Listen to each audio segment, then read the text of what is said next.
Hi, welcome to One Word a Day. I'm your pilot into the universe of Chinese. Let's continue our flight into the deep of this language. Yesterday, we talked about 浅尝辄止. You taste something very shallowly, just a little bit, try it, and then immediately stop. That's the concept of 浅尝辄止. So I translate as sampling, like a sample something, but you don't go further with it.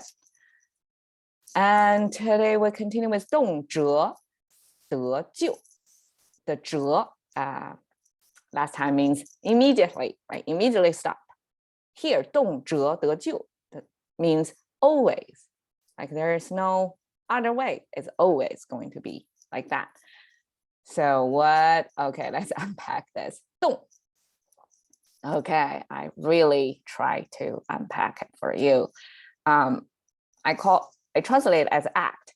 Like whatever you act, you are always going to receive blame. Picture yourself in that situation. Okay.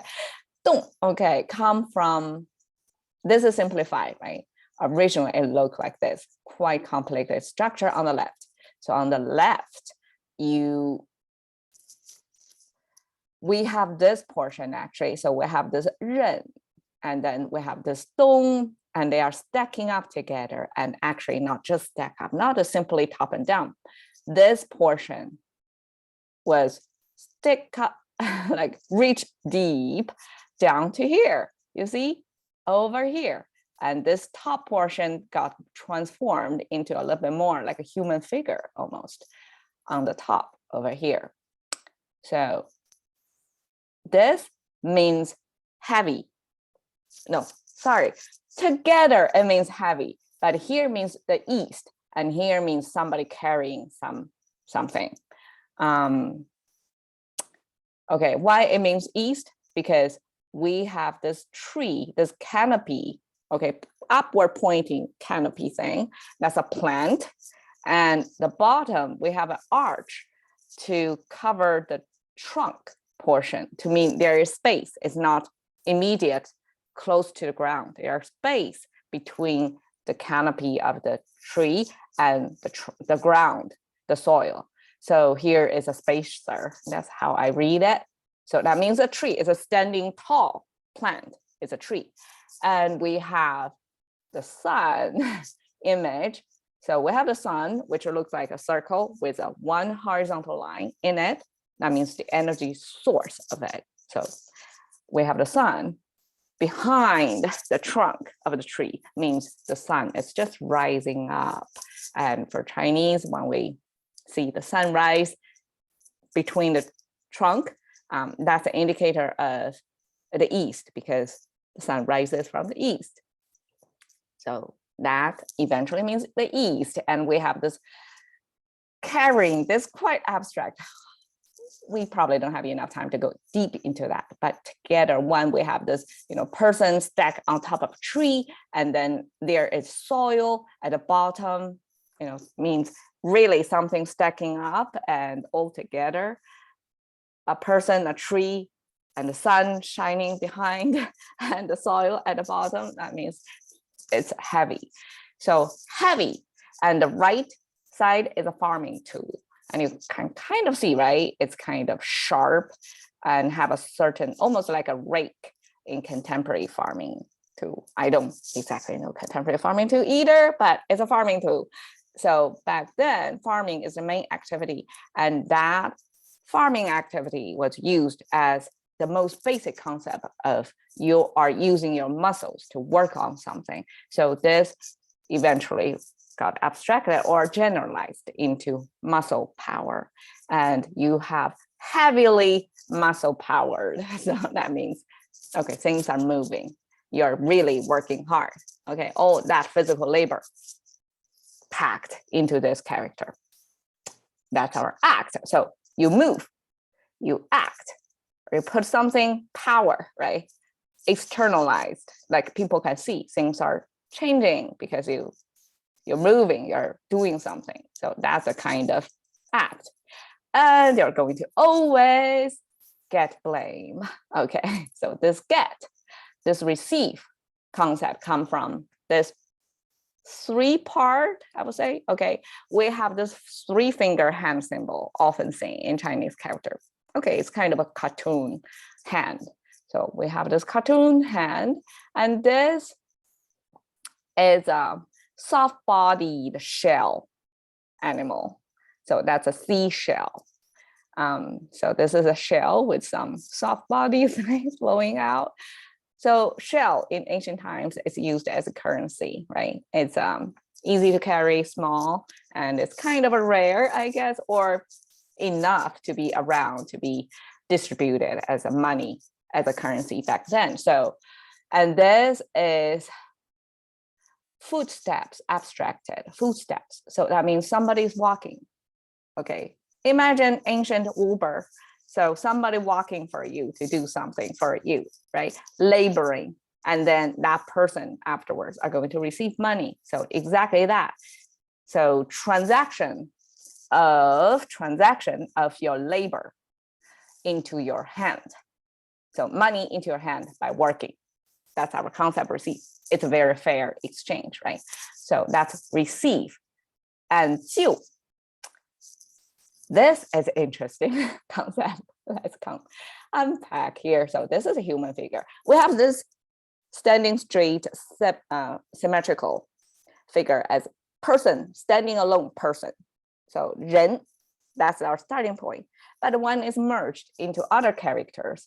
Sometimes I got some character to itself, to the character itself. It's no longer standing straight like that. It's sometimes a kind of look like that. So it's almost like hunched over sideways, right?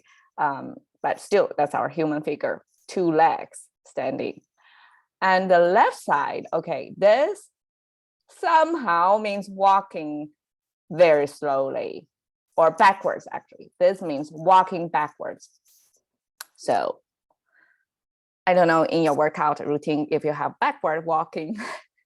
So you have to stick out one leg behind you first, right? So you picture this as your one leg behind you. So backward walking, and this is a mouth symbol, means somebody's saying something. Instead of following that instruction or following whatever that person advises, you walk backwards. So that means you're not listening to this person's input. You're going the opposite way. Say one direction, you're walking backwards toward the other direction. That happens occasionally, I guess, sometimes. So when we have this relationship, this kind of relationship, this person, and this backward walking, it's almost like whatever you say, things are going to go the opposite way, and it's not going well. It's not in harmony. So the left portion actually means individual, like they have different thoughts. It's not one unity. It's not agreeable. We have other words that involves this talking, and then we have this, okay, following, like the character Ru, we have a female figure, and then following the mouse symbol is like somebody say something, and this female figure are going to follow this instruction. So that means similar or follow, comparison eventually. So that's in harmony, that's doing what it said. But here it's like backward walking. It's like not doing what it said. So this is kind of a confrontational. And it's not a good situation. So we eventually use that to mean things are not going well. Things are falling apart. We have individual thoughts and not moving forward as a unity. So something eventually bad is going to happen, big mistakes, things like that. So eventually this means wrongdoing or mistake, and further implied as finger pointed mistake, like blame somebody. So what do you mean? You act and then you always receive blame. How could that be? So I translate it as always at fault. It's like no matter what you do, it's always wrong. Apparently this judge, whoever is judging right or wrong, is biased. So I put a summer palace in Beijing picture over there, but somebody took a nice shot in the sunset view. I was there years ago, and summer palace used to be the ancient backyard of the royal family back then. So this is, picture this, only one family owns it. It's huge. This structure is huge. And there are many buildings, temples, gardening, and this is a huge lake. And all of this is private because the whole China was owned by one family, the royal family, the emperor, one guy basically, and he has the ultimate say about right or wrong. Right? There was no legal system back then. He was the only lawmaker, the only law interpreter, executor. He got a whole army. What's the word for that? The whole government working for him, right, to govern people over there. So that is why probably back then there was no procedure to get unbiased judgment of one's work. So if you're, I don't know much about political struggle back then, but if you're stepping on the wrong line, like you are grouped with the wrong, labeled as the wrong camp, so to speak, and then there was this power struggle and happened to be like whoever is judging your work are not in the same camp. So it's judging you as a person, not what you do. So that's the situation when whatever you do, it's always wrong. 动辄得咎. Okay, cash into the currency of thinking by one word a day with Sophie. See you another day.